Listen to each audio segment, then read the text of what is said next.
Okay. How many organ systems do we have? 11. 11. You sure, Shania?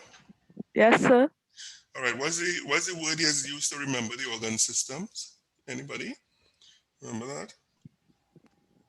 Unsliced RMM. Right. RM. UNSLICEDRRM. Yeah. So that's 11. Very good.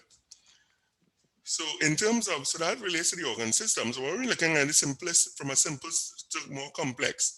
First, we have chemicals, or a group of chemicals. You find them in cells, and cells make up what? A group of related cells make up organ, cell, or tissue. Well, it had to be tissue, right? A group of related cells make up tissue, and then a group of related tissue. What do they form? Organs. Organs. Organs. All right. I know you're all tired, but this is the last time only hearing my voice. Yeah. So let me fight through it. Anybody have coffee? Anybody went by Starbucks, or went by Hongwing, or went by the grocery and get coffee? So let me just fight it through. All right. I'll look to wrap up in less than an hour. All right. And then you all wouldn't be here. You wouldn't be hearing me again, which is great in that regard. All right. So now you could focus on more important things, as it were. So let's go. Fight them. Fight them. What is an example in terms of feedback mechanisms? Right. Um, I did mention in the body when we were doing it. So a positive feedback means that, you know, when you do have something that's causing a change, more is produced. So one example I gave was actually during childbirth. That's an example of a positive feedback mechanism in the body itself. What do I mean by that? Well, there's a hormone that is released, oxytocin, and oxytocin is very important for uterine contractions. So as the time draws near for the delivery of the young'un, you have more and more oxytocin being released. And as more oxytocin is released, you have more and more uterine contractions. So the more uterine contractions you have, more oxytocin. So that's an example of a positive, right? In terms of a negative, usually when the stimulus increases, that which is causing the change, that would decrease. But in this case, when the stimulus the outcome, when the outcome is actually increasing, so the outcome is the uterine contractions, now you have actually more of the stimulus, which is the oxytocin being released in that regard, right? So that's an example of a positive feedback. Could you think of anything else? There's one other mechanism in the body, a very simple one, that is associated with positive feedback. Anybody could think of it? Offhand? The temperature control. Temperature control actually is a negative feedback, because when you that works on a negative feedback. But that was a good try there. Oh, I see what you're saying. Temperature control in terms of, let's say, if it's very cool and you need shivering and so on. That mechanism is that is more controlled by the nervous system, not by a hormonal intervention in terms of shivering. But you're right, because in that regard, you're warming up, and as the more warmer you get, the more you shiver, you know, until you reach some cutoff point. But that one is more related to the nervous system. But that was a good guess, actually. That was a pretty good guess. All right, the one I was thinking about was blood clotting. So the two major ones in the body, do remember those, is one is blood clotting and the other one is uterine contractions during delivery. Those are the two major positive feedback mechanisms that exist within the body itself. So you're well placed, you know, to remember those. All right, so the other thing to keep in mind is the different positions in the body, right? And in terms of the different sections associated with the body itself.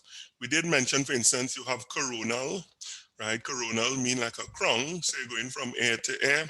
So in other words, slicing, imagine with a slice that, you know, when you go down, it cuts both ears. So that is a coronal section. Whereas sagittal mean two, just like Sagittarius is twins, so therefore you're going to make a cut that goes through the nose, then through the bridge of your nose, all the way to the back. So in terms of different sections, sagittal section, those are the ones that will go through your nose in terms of the nose bridge, and like cut you in two, so you have everything on the left and everything on the right, and you keep cutting. Whereas a coronal, you're going from ear to ear in that direction. So take note of the differences between those two. All right, so tissues, we did mention tissues. And one of the more distinctive tissues to remember, let me see, I get right, is the one associated with the bladder. Now, what's important about the bladder? Let me ask this question. Could your bladder burst? So let's say one day, you drink a 2-liter soft drink and you pass by Kenny the coconut man and you drink, 4 coconut, then you're going further down the road and you drink 2 beers. All of a sudden when you're walking, would you hear poto and there's urine all over the place? Could that happen? Yes, so, and it could also happen during pregnancy. No, that could never happen. You'll never hear poto. If ever you see that happen, run in the opposite direction. I think what you're thinking about, poto, in terms of release of urine, but through the normal route, in terms of from the kidney, via the kidneys, to the ureter, to the bladder, to the urethra, and then expelled outside, in terms of that route. So you're thinking about urination in terms of the dispelling of urine. But what I'm thinking about is poto, like your stomach explode. That wouldn't happen because you have a peritoneum. Remember, you have this thin sheet of muscle that actually covers the entire body. So for you to burst through that in terms of pressure from your bladder, while it is not impossible, it is highly improbable because that peritoneum is really a very strong sheet of muscle that keeps everything inside. I don't know anybody here who have family that's hunt, or if we have any hunters among us who actually go into the forest and so on. But when you're skinning an animal, you'll recognize that after you remove the layer with the fur, you see there's this sheet of muscle. Before you actually get to the organs, there's a sheet of muscle. So that keeps everything inside. So it's rather difficult for you to just explode and release everything. Notwithstanding that, remember, as humans, we also have skin, our epidermis and dermis, the layers of skin. So to penetrate those 2 layers in terms of from a pressure buildup, very, very difficult, which is why even when you think about it, remember persons who have passed in terms of, let's say, even drowning, or even if you do leave them, let's say if they have died in the heat of the sun, and that increases bacterial action, let's say in the gut, and now you no longer have the HCl, the acidic environment of the stomach, to control bacterial growth. So what you have is in the stomach, of course, bacterial growth continues unchecked, and therefore one of the byproducts of bacterial growth, of course, is carbon dioxide. And this buildup of carbon dioxide, what do you have happening? You have a distension of the stomach. So in your professional career, otherwise, you might encounter, somebody who has passed either by drowning or by, let's say, some other means, and you find them in the let's say, out in the sun or exposed to sunlight, you will see a big distension of the stomach, very large, because it's filled with CO2. But even in a case like that, it doesn't burst. It still remains, you will see it large like a balloon, but it doesn't burst. It's very difficult for it to actually burst. The only thing what I could think of is if you actually have degradation of both the tissue and your skin, that, if it's weak in a case like that, well, then you will have it actually bursting. But that was a nice guess there. That was a very good guess you made there. All right. Okay. So in terms of going forward, tendons now.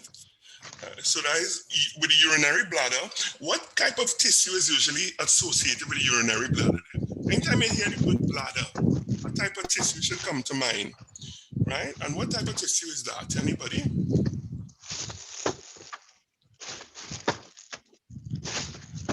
All right, which type of epithelial tissue usually lines the urinary bladder? Is it, let me give you for example, is it stratified cuboidal, simple squamous, transitional, or pseudostratified columnar? Transition. What you saying? Who's that answer there? Natasha. Natasha, you're on top of things, transitional. From the time you hear the word bladder, the next thing that should come to mind is transitional. They should go hand in hand.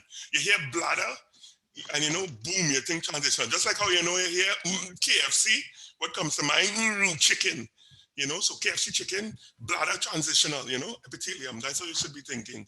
But that is very good, Natasha. It is indeed transitional epithelium. So do remember to keep that. How could we remember that? How could we link bladder with transitional? Anybody? Anybody could think of a way? Angela, you could think of a way how you could link transitional with bladder? Leslie? Anybody could think of a way?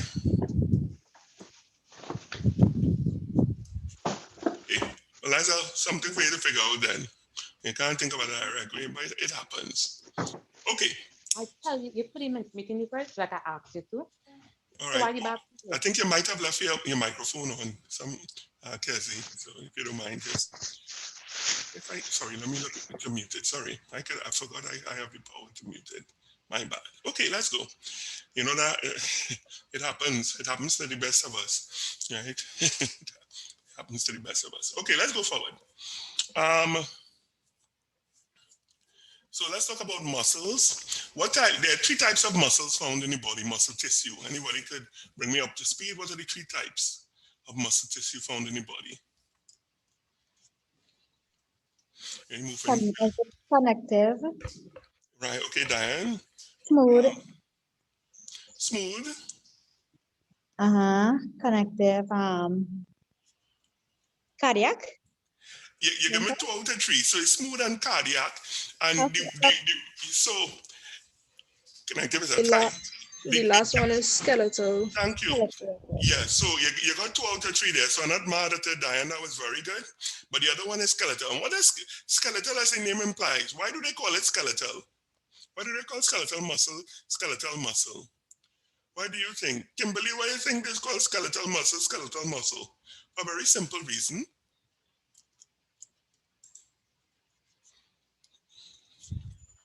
Because it is attached to the... Anybody? Skeleton. Skeleton, yeah. Some things in life not difficult, yeah. So they call skeletal because it's attached to the skeleton, and it's attached to the skeleton via tendons or ligaments.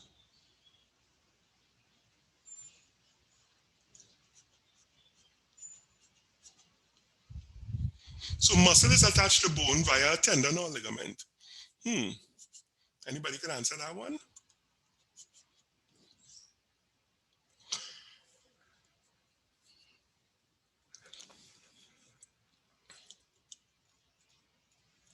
Muscle to bone, bone to bone. Which one is ligament? Which one is tendon? I think it's tendons. Huh? I believe it's tendons. Tendon, that does which one? Muscle to bone? Muscle to tendon. In terms of connecting muscle to bone is a tendon, and you are absolutely correct. What is the largest tendon in the body? And it's found between your gastrocnemius muscle and your calcaneus bone. What is that? It's the biggest tendon in the body. And it has a story attached to The it. Achilles tendon. Very good. The Achilles tendon, right? Everybody could touch your Achilles tendon. That's the one just above your heel. That's to the back. And that one, believe you me, I think I mentioned, if you do get that one cut, you can't walk. Yeah, if it is severed, you ain't going nowhere, you have to crawl. Right? You have to pull yourself along with your hands. You have no flexion or no type of movement associated with the foot once that is cut. Okay, good. Let's go forward. That was very good there, Diana.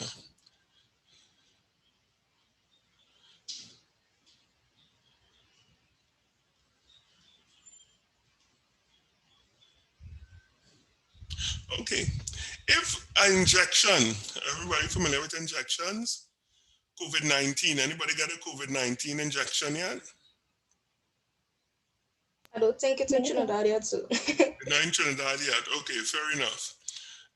But when you do get an injection and they use a hypodermic needle, what skin structure, what layers do they pass through first? Don't overthink it, right? So which structure, which integumentary structure will the needle does the needle pass through? What's the first one? Think about it again. The epidermis. The epidermis. Yes, very good. Who is that one who answered there? I'm not seeing. Dahiya, sir. Oh, Dahiya, very good. Very good. Yeah, so your epidermis, that is very correct. Well done.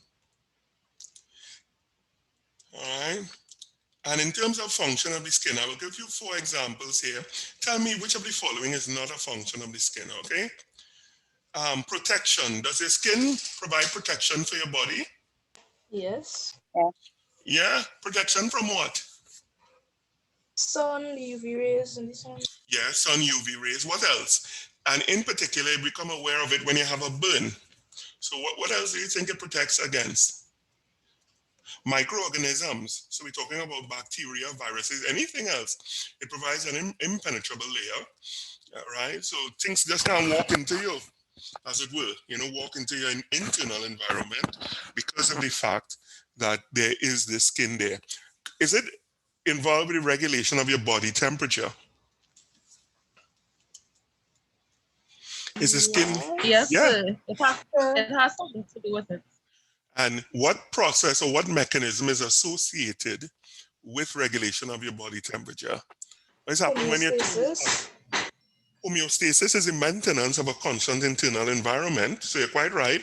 And in order to maintain that internal environment, let me ask this, let me take a step back. Why is it important that we have a constant internal environment?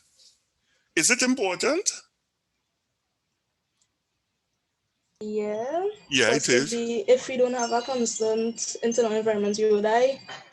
Okay, well, usually everything in this health field, if you don't do it, is dot, dot, dot, dot, dot, Yes. that is quite true. But what else? So why is it important? Let's say for temperature, what is our internal core temperature usually? 37 degrees Celsius. All right. So you have to be specific in terms of mentioning that was right. In terms of units, because if you say, like, for instance, 37 degrees Fahrenheit, particularly, let's say if you go to the US, right, it's a totally different number than 37 degrees Celsius, right? So why is it that we have to keep our internal temperature at 37 degrees Celsius? Be able to function properly and so. Function. So why is it? So what is important about 37? Why they don't keep it at 26? So what particularly happens at 37? So it has to be at that temperature because most of our bacteria and stuff that inside of us has to function at a certain temperature. Okay, I think assume. right. Not well.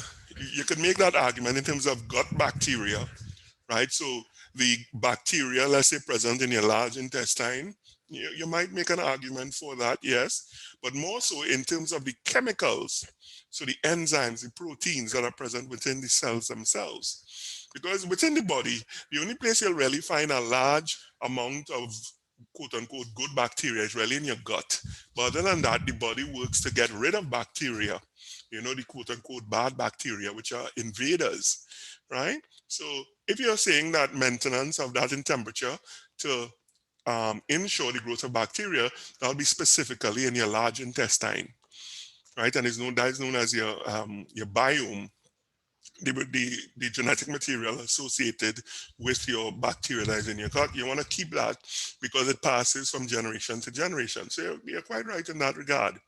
But generally speaking, we're talking about specific proteins and enzymes, which you would find in cells, because the cells, they need these enzymes in order to carry out reactions. These reactions take place in a watery environment, which is why the cytoplasm is mainly composed of water, because the reactions associated with metabolism referring to the breakdown of different food structures in order that we generate energy. All of these things take place in a watery environment, and the reactions which govern the breakdown, not only of food, but the extraction of different nutrients and energy from the food itself, all of these are governed by reactions, and these reactions need enzymes, and these enzymes are protein in nature. These proteins, they have a particular structure. Back to structure and function. The structure of a protein determines its function. If they go out of a particular temperature range, their structure will change, so therefore their function will change as well. So let's say, for instance, you have a protein, lipases, which is an enzyme, very important and necessary for the breakdown of lipids. If it is that, the temperature changes, and now the structure of the protein changes because now it folds differently at this new temperature, well, the function will change. Therefore, it wouldn't be able to break down lipids. And this could be extended for a lot of other proteins in the cell itself. So it's critical that we maintain our body's temperature in order that for metabolism to occur. All of those reactions associated with the breakdown of food and also the extraction of energy and different things necessary for life to occur. That is very important. All right. So what about respiratory gas exchange? Does that happen on the skin? Is that a function of the skin? And the answer is, could we breathe through our skin in terms of exchange gases at our skin? The answer is no. No. There are some animals. No. Anybody knows of any animal that actually does it? Are there any animals that can do it? And the answer is yes. Frogs, amphibians, they could breathe through their skin, right? Which is why when you look at frogs and so on, they're always kind of quote unquote slimy. Because when you look at our respiratory surface, just like the frog skin, it does have a layer of mucus, very important because the gas dissolves in the mucus. Now we could extract the gas from the mucus. It's a lot easier to do than just taking the gas in directly, which is why when you think about it, for those of us who are asthmatic or if you do have a respiratory complaint, when you do go to get, let's say, oxygen given to you, they wouldn't just give you oxygen straight, but they bubble it through a liquid. Right, so you have the oxygen combined with water, and that could be absorbed much more readily in the lung than if they would just give you oxygen, dry oxygen, as it were. All right, so the skin not associated with respiratory in humans, right, is not associated with respiratory gas exchange. Good. Let's talk about. So we're talking about tissues. Anybody knows of any fluid connective tissues? There's one in particular in the body. You have 5 liters of it. Which one is it? And it's actually considered to be a connective tissue. You have 5 liters. Which one is it? Blood. Approximately blood. Very good, Diana. Right? You have blood, and that is considered to be a connective tissue. Very good there. All right, we're going along. Now, interestingly enough, anybody here has ever, well, you don't have to answer it out loud. Anybody here has ever had, let's say, surgery or had some injury and where they had to lie down in bed for quite a while, let's say a couple of weeks, and they didn't move about much. One of the things you would realize or recognize is that when you do start to move around, let's say after a couple of weeks, you'd find that your joints hurt, right? And that is because you have, when you think about bone and bone remodeling, you have cells that lay down bone and you have cells that remove bone. This happens all the time. Now, for the bone cells or the bone to actually remove the excess amount of bone that is laid down by these cells, you need to have some type of force or stress put on the bone. So therefore, that stress is, you usually get it when you walk, walking or running. When that stress is absent, what do you think happens? Well, if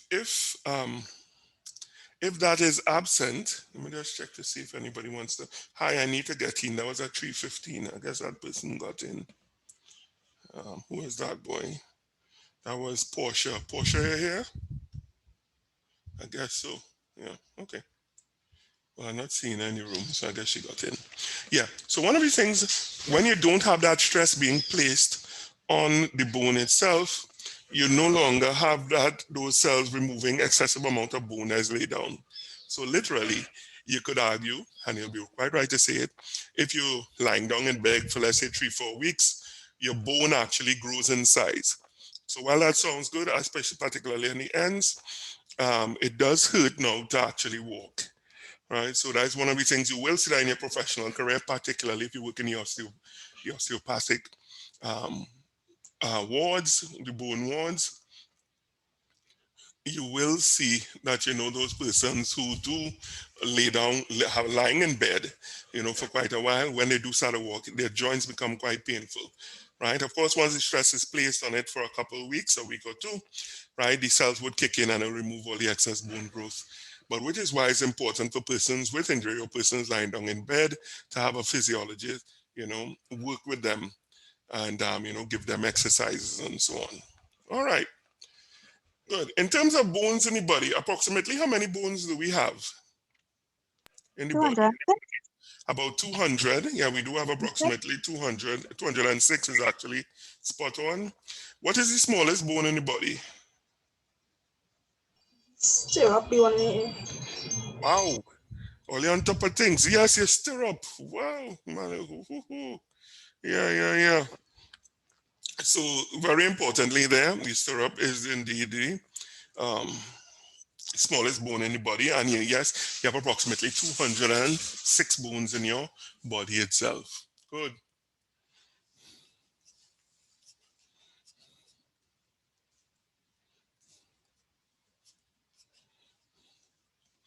All right, so when we're thinking about bone, there are different types of bones. You have compact bone, you have spongy bone.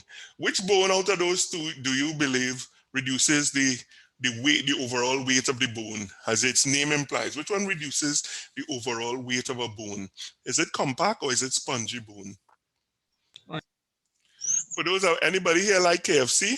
If you don't like KFC, okay, except all due respects to vegetarians or people who don't eat chickens for not that I know of.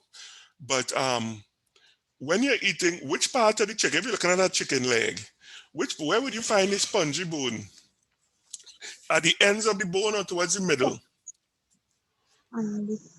At the end of the bone. Yeah, towards the Yeah. end, you don't have to identify yourself, but some people like to chew bone and leave a pyramid of bone thing on the plate, right? But you'd find, particularly if you're eating yard fowl, that's when you realize you can't eat the bone so readily, like that which you get with those normal bones like at KFC and so on. But you would find the ends of the bones are the soft, and that's because they are composed of spongy bone. Very good. So spongy bone, it is lighter, and it does reduce the overall weight of the bone itself. All right, male and female pelvises. I don't think so. I made up that word. The pelvis of male and females. Do they have any differences between them? If you see a pelvis, let's say from a skeleton, what's one of what are some of these things that could tell you that it is a female bone? Sorry, a female skeleton.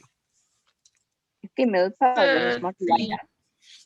It's wider, yes. Yeah, and the inlet area is broader as well, and all that has to do with delivery. So, and I believe the coccyx in the female is the coccyx in the male is bent, and the one in the female is straight. Correct. That is true, because you don't want the coccyx to actually puncture the either the fetal membrane or cause any damage to the vein. Just 1 second, huh?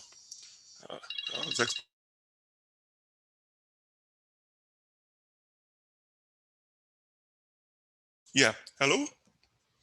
Yeah, you all there? Back to class. Hello? Diane, Angeli? Yes. Yeah. Okay, you're there, great. Yeah.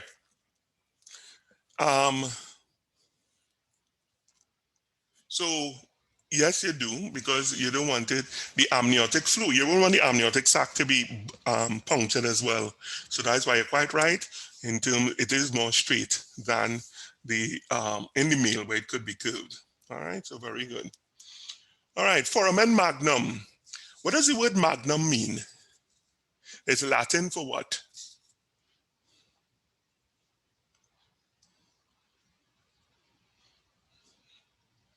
Okay, anybody here, I guess nobody here owns any guns or anything like that, but magnum is Latin for large. So the foramen magnum, foramen usually means, as it relates to skeletons, it usually means like a hole. So when you think about the foramen magnum, it's actually the biggest quote unquote hole you'd find in the skull. And so it's usually found in the occipital region, right? Just in the base of the skull. And what passes through the foramen magnum? Spinal cord. The spinal cord, yes. Is the spinal cord continuous with the brain, or is there a break between the two? Nope, it's continuous. It's continuous. What would happen if you had a break? Paralyzed. Thanks, very good, Diane. You'd have some kind of paralysis. right? Which is why when you think about it, the persons, might be in a motorbike accident and they get injured on the spine, but they can't move their leg. Next thing you see them in a wheelchair. And when muscles are not being used, and you could see this in particular for persons in wheelchairs, what happens to your muscle if it doesn't get the innervation from the nerves? Those electrical signals bzz, bzz, bzz, that cause muscle contraction. If they don't get it, what happens to the muscle? It's a word beginning with A. 7 letters, and it rhymes with matrophy. Atrophy. Atrophy, very good, Natasha. Atrophy, and atrophy means what? It's a very simple, it's a big word in my song, but what it really means? It means to Wasting shrink. away of the muscle. Yeah, wasting away. So it shrinks. I don't know if you all have ever seen somebody, let's say, people who sometimes they use the term a finny hand. He have a finny hand. So let's say this person might be in an accident, and you'd notice that the finny hand is small. It's a lot smaller, and that's because you're no longer getting this innervation from the nerves, causing it to contract, right, the muscle. And literally when muscles, as Natasha rightly said, when it's not in use, they literally waste away, right? So that's very important to remember that, where that muscle contraction concern. All right, we're going forward again. And let me see, I think this was a question from the last exam, from one of your last assessments there. The muscular system that works alongside the respiratory system to do what? I'll give you 4 examples. A, move blood through your veins. B, monitor your body position. C, stabilize your bone and joints. Or D, control airflow through the larynx. Which one do you think is the answer? Move air through the larynx. Correct is right, yes. So anytime you hear 2 things, you're talking muscular and respiratory system. When you think in respiratory system, you're thinking your trachea, the air going down to your lungs, right? And your larynx. What is another name for your larynx? Does it have another name? What's the difference between the larynx and your pharynx? Is there a difference?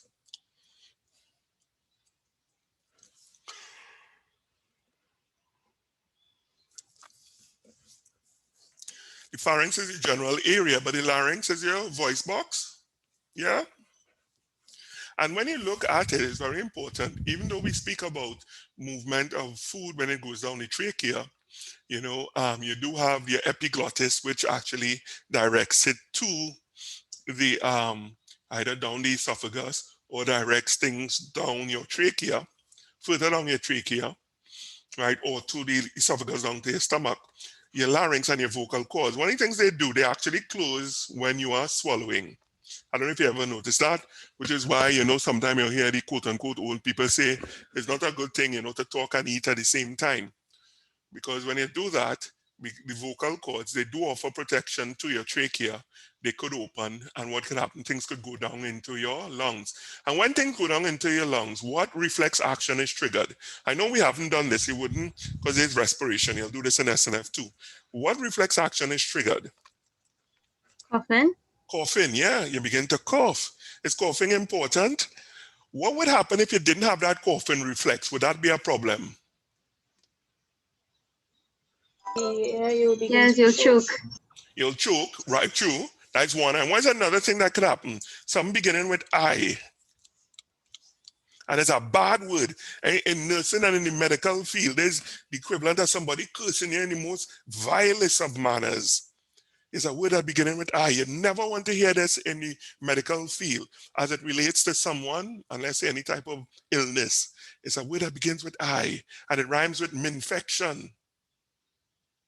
Infection. Infection is a bad word. Yes, in the medical field, you don't want to hear about infection at all. You always want to minimize infection. Because as mentioned, I think I mentioned it to you, when you look at certain wars, this was before the advent of antibiotics in particular, when they didn't quite know all about it. When you look at the US Civil War, for instance, more people died from infection than actually died from, let's say, being shot and killed on the field of battle. More people died from infection, So it's really something that is horrible. Even to this day, you always try to minimize infection. But by the same token, you don't want to, as a physician, when you're looking at physicians don't want to give too much infections. They don't want to give too much or too many antibiotics. Why you don't want to give too many antibiotics? Hi, good day. Who's that just come in there? 700 795. Who that? Hello? Oh, This is Ernest. Ernest. Oh, okay. Hi, how you going? I just see the number now. So Hi, Doc. I get hi. I know. Okay. I was like, who is that? I never saw that name on the roll before. Okay, Yeah. great. Good to have you on board, Ernest. Great. Okay, so continuing. In terms of infection, what is one of the risks when you get too many antibiotics? Is there a danger in taking too many antibiotics? Maybe the antibiotics would eventually not work. And they will not work because of what? Something beginning with R. Resist. Thank you, It Natasha. You all were quite right. You all saying the same thing, but Natasha said it succinctly. She just said it in one word: resistance, antibiotic resistance. And as quite rightly as Kizzy said, I want to say it's Kizzy, if you reach the stage where antibiotics are resistant, then they just wouldn't work. And that's a bad. So if they don't work, what do you think they have to do?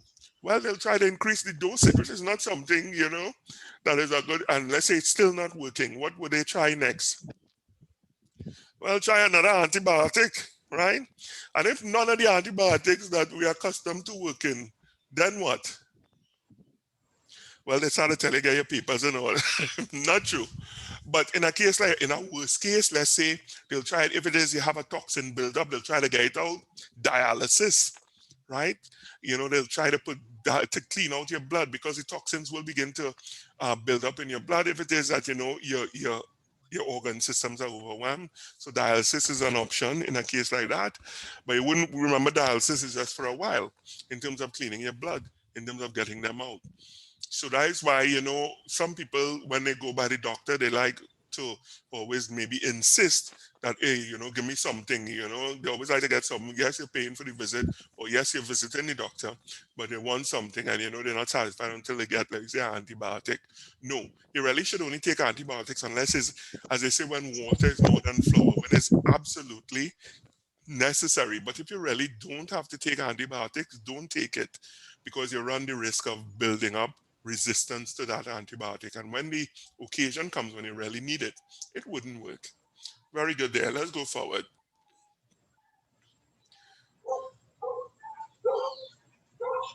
All right, so let's go now to muscle. When you start to feel tired, your muscle fatigue. Anybody here is exercise? Anybody here is go to the gym? Anybody here from San Fernando is walk up San Fernando Hill or go around the Savannah? Or if you're from Port of Spain, you just go up walk around the Savannah or walk up that hill by the zoo. What is the name of that hill by the zoo? Okay, I guess we have nobody from Port of Spain. All right. But when you exercise a lot, you begin to get muscle fatigue. You start to feel tired. And this is due to the non-availability of what? I'll give you 4 options. Is it calcium, ATP, magnesium cofactor, or actin binding site? Which one do you think it is? When your muscles start to get tired, it's due to the non-availability of what? Calcium, ATP, magnesium cofactor, or the actin binding site? Which one do you think it is? The most obvious one. ATP. Thank you very much. ATP. Yeah. And this was going to say the same thing. ATP. Right? And that is why, when you no longer have you begin to get lactic acid buildup and you start to get muscle fatigue. That's when it start to pain. Right? So very important there. Remember, ATP is critical for muscle contraction. All right, let's go to muscles, certain muscles in the body. Let's have a talk. Let's look at the face. What's the major muscle in the face that's associated with chewing? The masseter. What you're saying, the masseter. Very good, Diana. Right, the masseter. There are 2 circular muscles located on the face, in the skull, or on the skull rather. One is the Obicularis oris, and what is the other one? Obicularis Oculi. Where would you find the Obicularis Oculi? Around your eye or around your mouth? On your eye. Your eye, right? How would we remember? How would we link oris with eye and Ocular with eye. Sorry, yeah, I Because don't realize, yeah. Ocular with eye. How would we link the two? How would we make that link? Yeah, the oris is with your mouth, O-R-I-S, yeah. Oculi, you know, think about it, ocular. They all have the same root relating to eye, you know, there's anything about ocular, anything OCC, you know, it relates to eye, right? We back in the day, it had a song, a rap song. Who's that with OCP? It was OPP, so, you know, you can make a thing. Who's that with OCC? Yeah, you know me. YouTube it, you'll see it yourself. Let's move forward. Okay. In terms of muscle groups, do take note of the muscle groups that make up the hamstring muscles. That is important. So take note of that.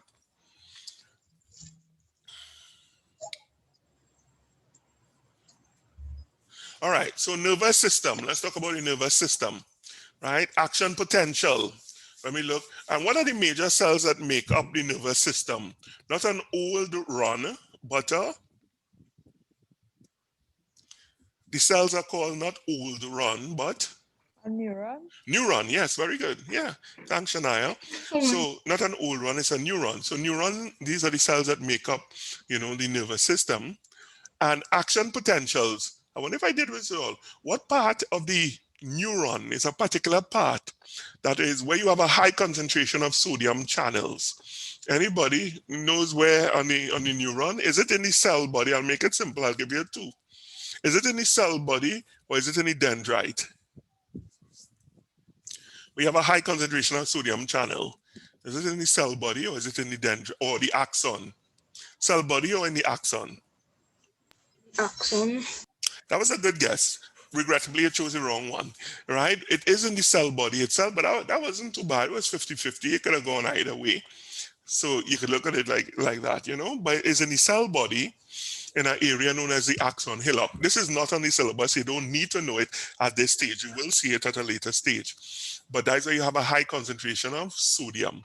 So I'm not mad at you for that guess. You were quite brave to actually make that guess, you know, because everybody else, you know, they were kind of quiet on it. So that was very brave of you. Very good. All right, let's talk about some of the cranial nerves. How many cranial nerves do we have? 12. What you're saying is a dozen. How would we remember that? You know that your head, you have a dozen in your head. Think about, well, a dozen usually. When you hear the word dozen, what comes to mind? Eggs. Eggs, right? And when you think about the shape of an egg, it kind of look like your head, yeah? Think about an egg and, you know, draw a face on it and like think about some nerves, you know, some red things coming off of the face. So that's a nice way, you know. So think about the egg. Anytime you're thinking about nerves, think about the egg. So then you know it's 12 cranial nerves, you know, the nerves associated with the face itself. Now, which one is associated with smell? Is it olfactory, vagus, oculomotor, or abducent? Olfactory. Right, not a new factory, but an old factory. You can think about it like that. Literally think about you walking into an old factory that hasn't been open in months or years, and you're smelling cobweb and old sweat and spiders, you know, right? You're getting these things, right? But the most important sense or sensation you get is the smell from the time you open the door, right? Because it's our old factory and they clean out in years or months, right? So the old factory that is associated with the sense of smell. Very good.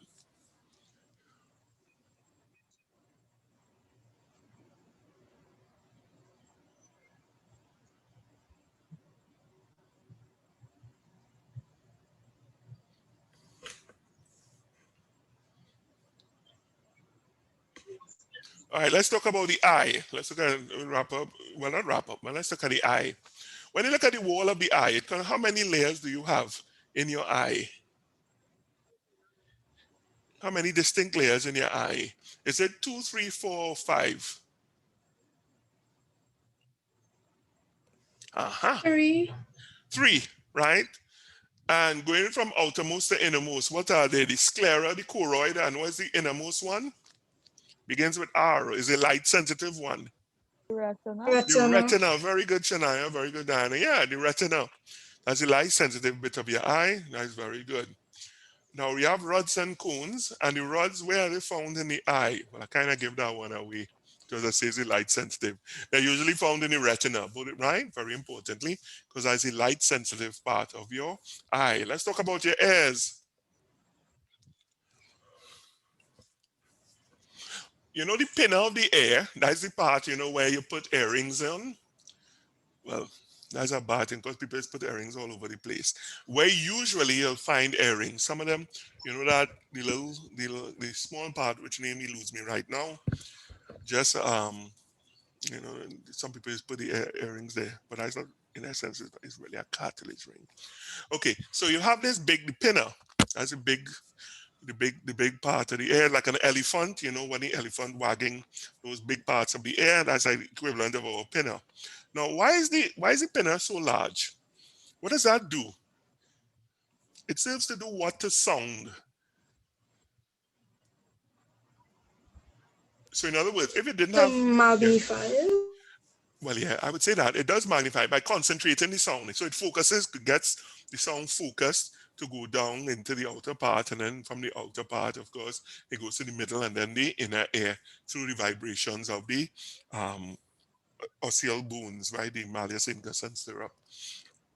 Right, so very good. The auditory ossicles, those bones there.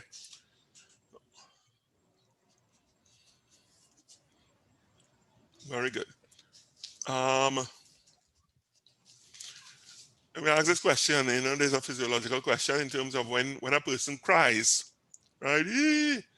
Right? You keep wiping their nose. Some people might be familiar with that. Or if you're around babies, you know how when babies or young children, when they cry, and you know, you see the little snot bubble kind of forming and bursting and forming, you know, always go up and down the little bubble on the nose, right? You know, your nose drips. Why is it? Why does your nose drip when you're crying? That's because of secretions from which gland? Tear gland. Yeah, your lacrimal gland. Yeah. So it's washing the eyeball, and it so happens it also, there's a duct, it drains, and it drains into the nasal cavity. So this is why it's like a vicious circle. So the more you cry, is the more it would drain out. Because not all comes out in tears. Some of it actually drains down through that lacrimal duct, and that duct empties into your nasal cavity. So when it empties there, it causes or stimulates and causes the formation of mucus. Hence the reason your nose begins to run with most persons when they start to cry. And the last question I'll just throw in there. Now, which sense is what is the only sense that is not fully functional at birth? Is it hearing, vision, smell, or taste? Give it some thought. Which one is not fully functional at birth? Hearing, vision, smell, or taste?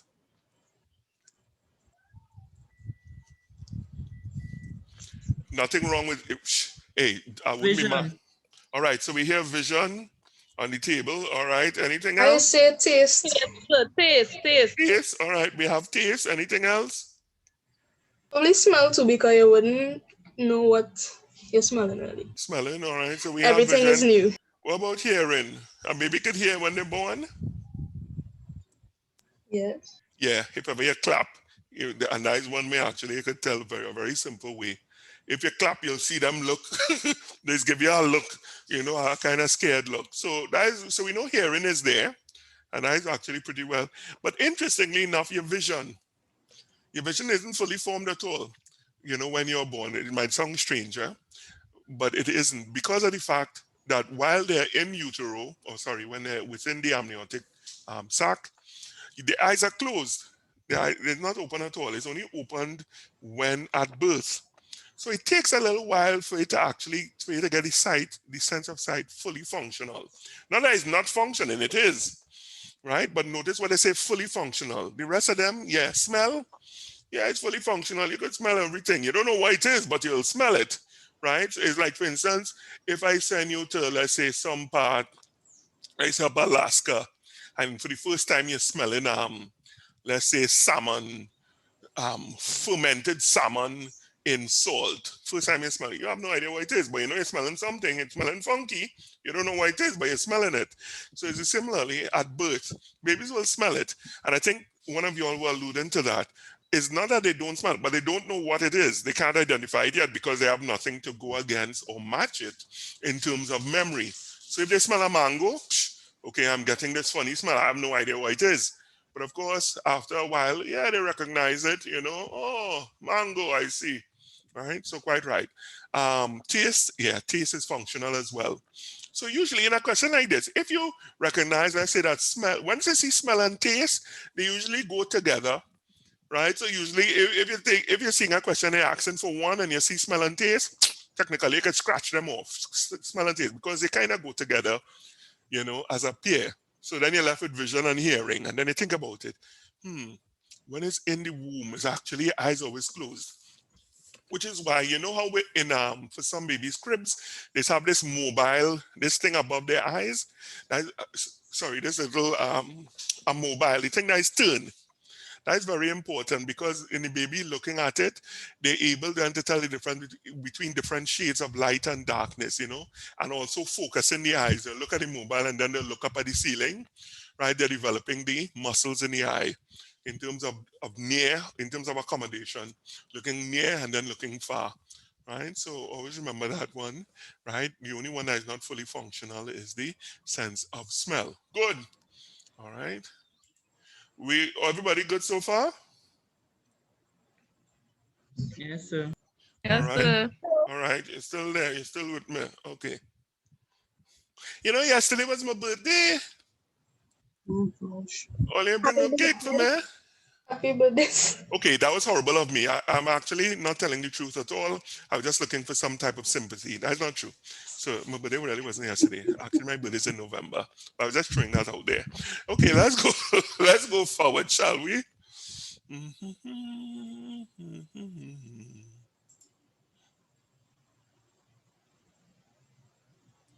What are the muscles of the hamstring? Anybody? What are the hamstring muscles? And do you know why they call them the hamstrings? Anybody know that one too?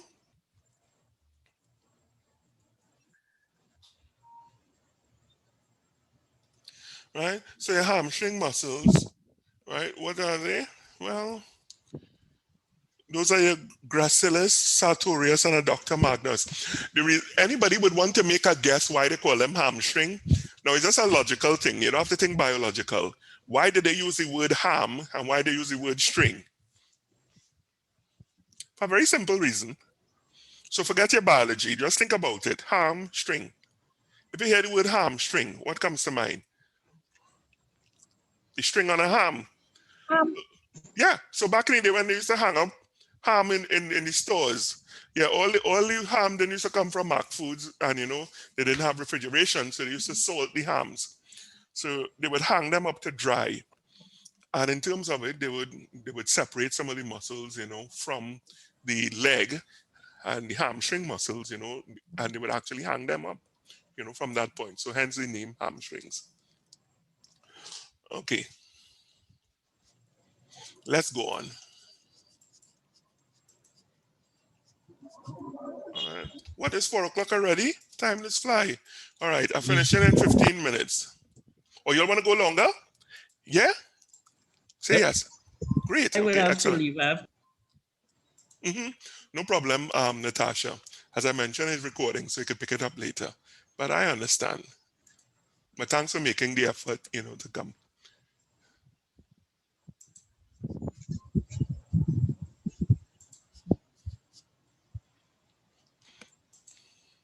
Okay, let me ask you all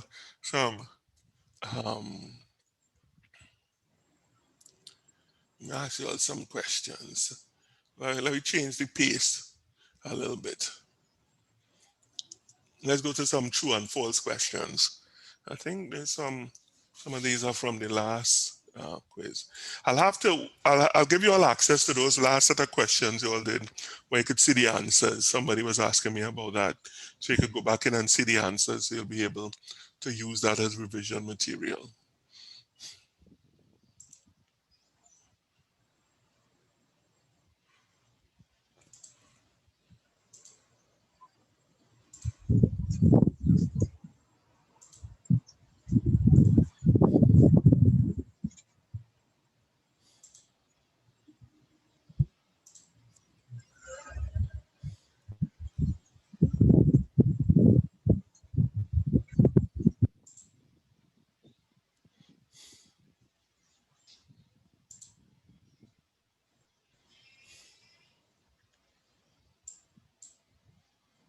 Mhm. Mhm. Mhm. Mhm. Okay, here we go. Um, bam, bam, bam. Okay, let me ask some true false questions. Yeah. Okay, ready? Yes, sir. All right, sweat. Yes, sir. Ready? You all familiar with sweat? Yes. Or I thought some people, I know they like to say how men sweat, but women perspire, right? So you all don't sweat at all. So when we speak about secretion, when we say a holocrine secretion, do you know what we mean by a holocrine as opposed to an exocrine? So holocrine means actually that part of the cell is released, whereas exocrine is something that is released from the cell itself. So you don't have destruction then of the apical part of the cell, but with a holocrine, the top part is actually released, right?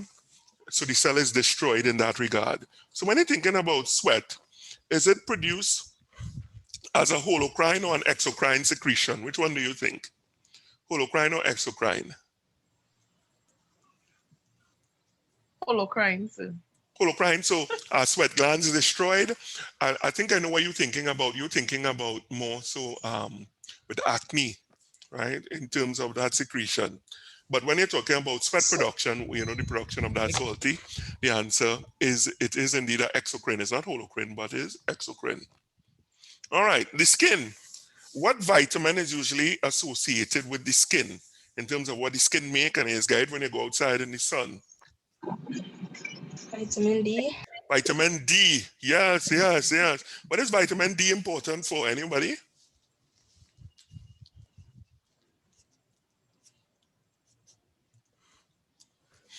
So protecting the skin from cancer, cancer cells.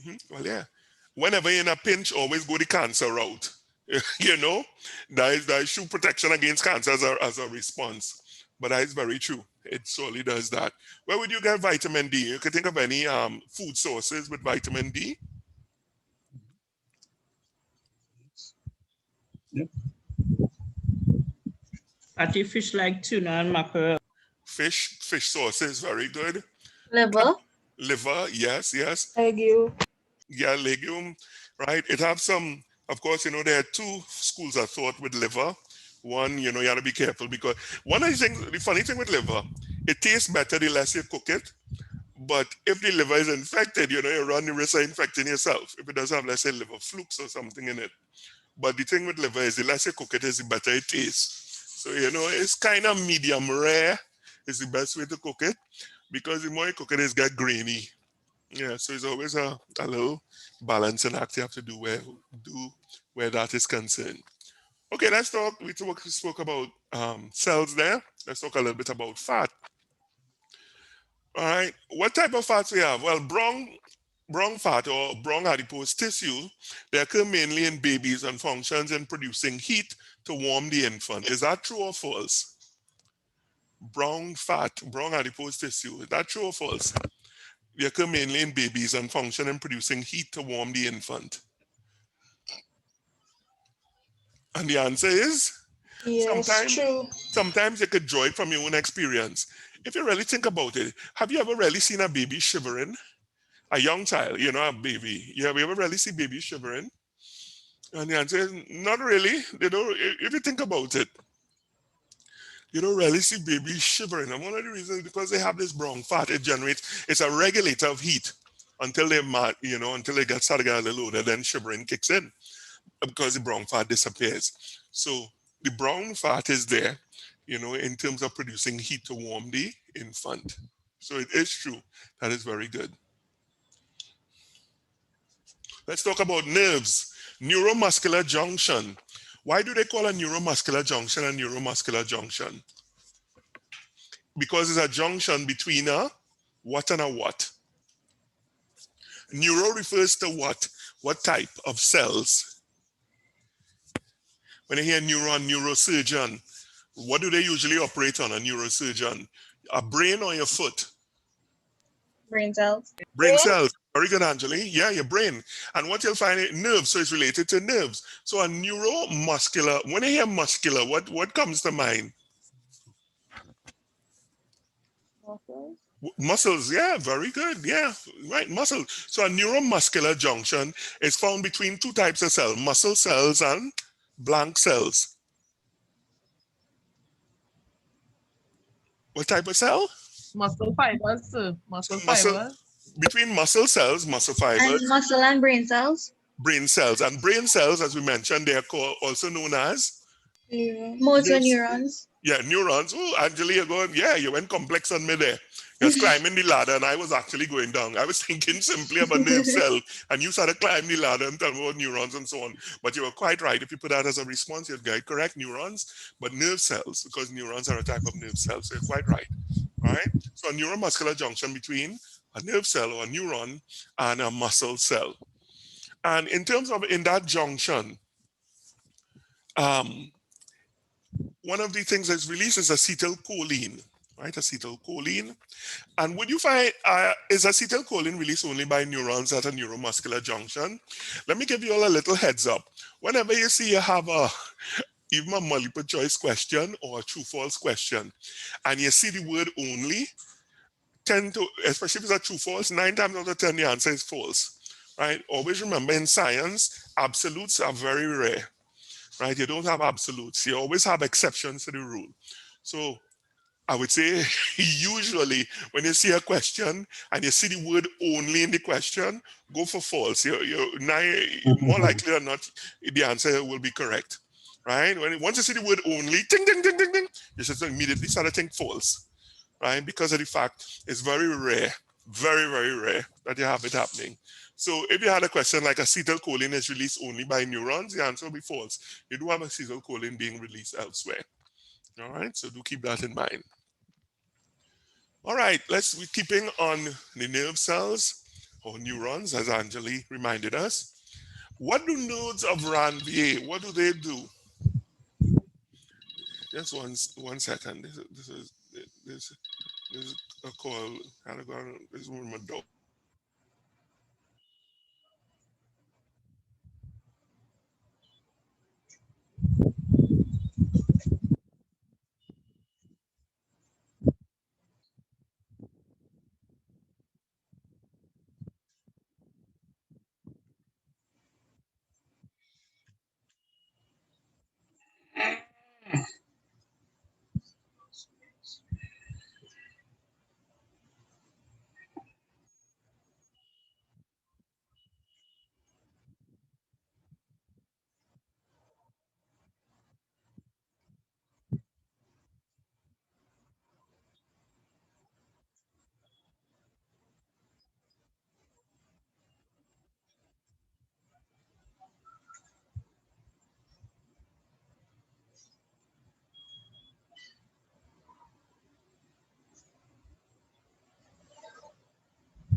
Yeah, sorry about that. Yes. Okay.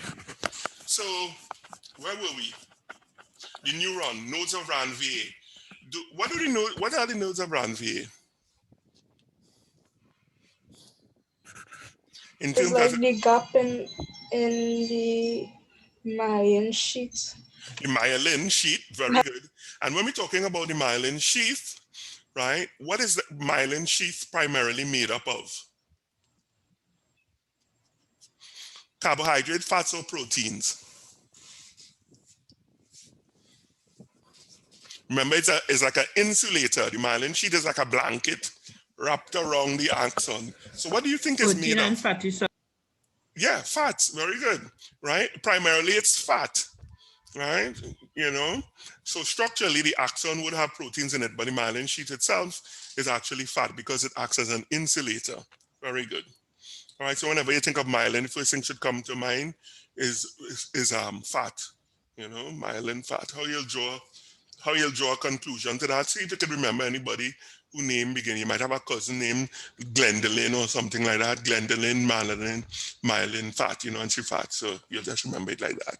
All due respect if anybody here have an aunt named Glendolyn or Myelin. I just threw that out there. Okay. So nodes of Ranvier, they speed up the conduction of action potentials along the axon. Right, that's very important there. And how do they do it? So how do you, so you have these gaps. So granted, the myelin is fat and is wrapped around the axon, but you have these gaps. Why do you have these gaps? Why don't you have a continuous, roll of fat around the axon?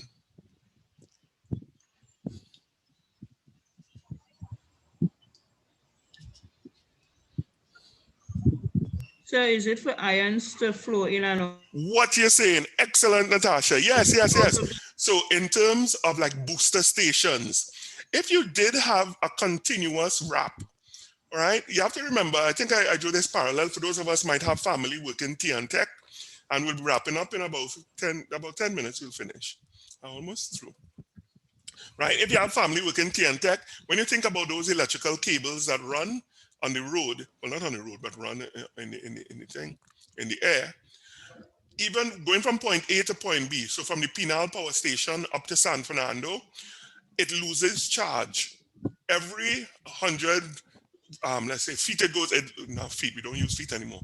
Let's say about, for every 20 meters, it loses charge into the atmosphere. Right? So current is low. So what do you have to do ever so often? You have to have a booster station. That's how you have from between, let's say, Penal and San Fernando. You'll have the, Erin booster station. You'll have the San Fernando, another booster. You have booster stations along the way because of the fact the charge is lost as you travel along. So if it was that the body was designed in terms of your nerves with a constant, just one piece of myelin covering the entire shell, and it didn't have those spaces, and those booster stations, what are they? If I were to ask that question, what are the booster stations? What are they composed of? What type of channels that are critically associated with action potential? What type of channels? Sodium or potassium? You have a high? Very good, yes, Ernest. Sodium, whenever in doubt, go for sodium. Out of the two, relating to action potentials, if you're not sure, lean towards sodium. So are these areas, the nodes of Ranvier, which are really gaps in the myelin sheath, you have a lot of sodium channels, right? A high concentration. So, as the charge is coming along, what happens? It causes depolarization, it causes these gates to open, sodium rushes in, and it boosts the charge that is coming along. But mark you, do remember, these channels will only open when there is something running along the axon. So it's not like they remain open all the time. No. They only open in response to a charge coming up the line.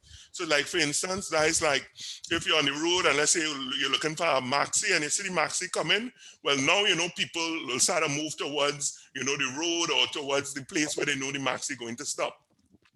Right? And of course, once the maxi reaches, well, everybody jumping in. In a similar way, when the charge is coming up the axon, now it is you have the gates begin to open. They open in response to the fact that a charge is coming along the axon. So when you don't have any charges coming along the axon, they remain closed. Right? And they're very important, as Natasha said, as a booster station, and as Ernest mentioned, there are high concentration of sodium channels there. So they open, sodium rushes in, it causes a depolarization of the membrane, and the action potential is given a boost, and it continues along. All right? So very good there, where that is concerned.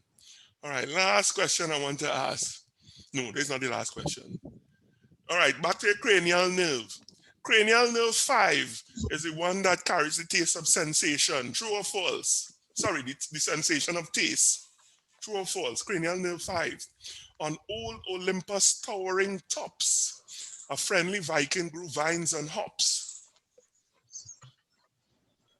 So I know that nerve is responsible for sensation in your face. Cranial nerve number 5. Which one is cranial nerve number 5? It begins with T.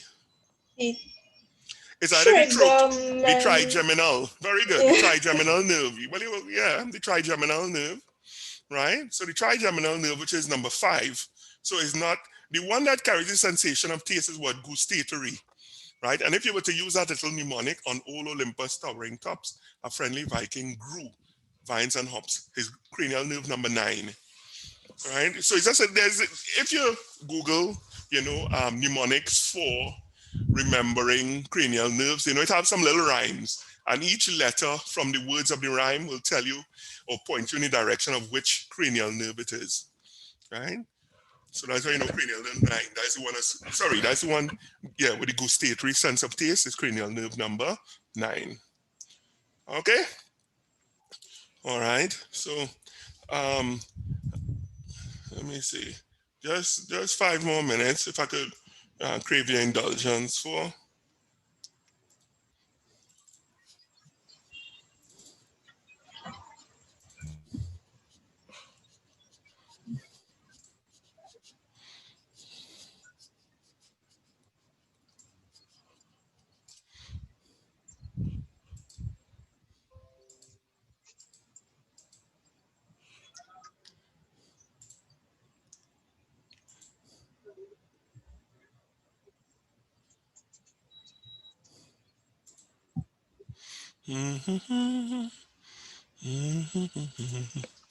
Da da da dum.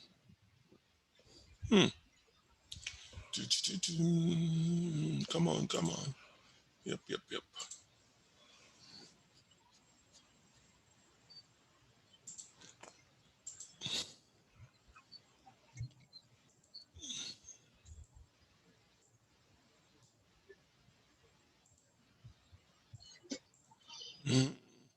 My computer behaving special. It's showing off because it know it has an audience. Okay.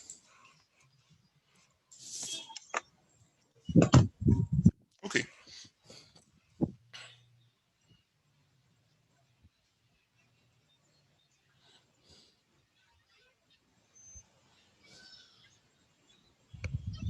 All right. So granted, we looked at different organ systems for this semester. I'm sure you're aware of all of them. But one of the areas I would think you should put a lot of emphasis on is the muscular and skeletal system. All right, put emphasis on those two. As I mentioned before, well, I did mention at the top of the class, so you talk with your colleagues about that, which is a particular joint you should pay attention to. So let's check your colleagues on that one. Just have a look at that one, pay attention to that one. But in terms of put in focus, look at muscles and joints in particular. If I were you, and you're pressed for time, those are the two you want to have a look at. All right, so the bones, the major bones, of the skeletal, you don't have to get into detail as related to the smaller bones of the hands and feet, but it's the major one, the long bones. All right, you should be able to, let's say, identify them and know what they are. Right, that is important.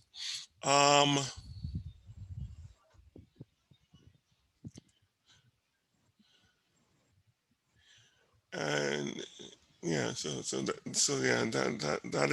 that's important. And as I said, for that particular joint I mentioned, do take, in terms of looking at it and look at the ligaments associated with it, the tendons associated with it, and in general, all the related structures associated with that particular joint, I did mention, on the top of class. Yeah, that would serve you well. Let me ask this question. What do x-rays show? When you're thinking about joints and bones, what do x-rays show? And in terms of an MRI, what does an MRI show? All right, pay attention to that question, in terms of an MRI, in terms of an x-ray, what particular things do they show? And what is the difference between the two, between, let's say, an x-ray and an MRI? There's a particular reason, let's say, why you would use an x-ray. There's a particular reason why you would use an MRI. So, you should just know the difference and when you would use either one. All right.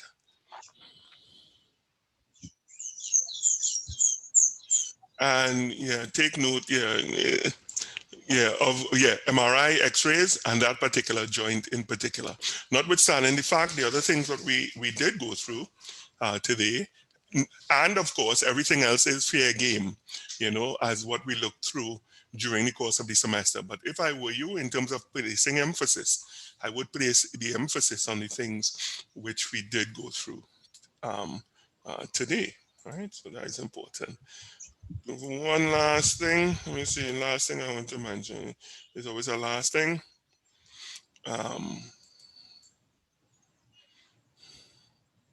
Right, so pay attention to the cartilage of that joint I mentioned. As I said, what do they do? What is the importance of them? And when they identify, let's say on an MRI, they'll only be able to identify them on an MRI. You have to tell me why, as opposed to an MRI. So just know what's the difference between an MRI and an X-ray. What type of tissue you could pick up on MRI and what type of tissue you pick. They're different. All right. And that's about all I have to say. Yeah. Once you were listening to it, I think that should hold you in good stead. Okay. One sec.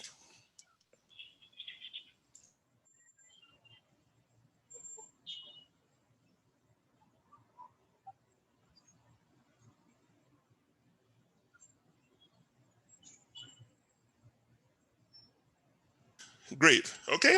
So any questions? Were the questions related to your the assessments that you did? I'll open them back up so you could have a look at the questions. All right. That's one. Secondly, I'll be available tomorrow, Saturday, and Sunday. If you have questions, you could run them by me. I'll be online, and if you want, you could pull me in a Zoom. I could have a short Zoom meeting, and we could chit chat on anything of concern to you. I want to use tomorrow to post up your grades, right? I have them. It's just a question of posting. I want to do that. So I want to say by the end of tomorrow, you'd have your grades, the outstanding grades, yeah? Because I know you all are very anxious about that, so I will post them up tomorrow. So tomorrow then is posting day and also a day where I'm available. You could hit me up on WhatsApp and you would be able to catch me, okay? Anything else? Channel it through Diana, and she will get it to me. Any questions that you do have. So everybody don't have to, bombard me with questions. Get them to Diana, and she will get them to me. So she's like your class rep, as it were. All right? Anything else anybody would like to add? Nope. All right. Well then, in terms of everybody, let's see. Ernest, Anjali, Dahia, Diane, Diana, Kezi, Kimberly, Natasha, Shania. It has been my distinct pleasure, being your lecturer for the semester itself. Yeah,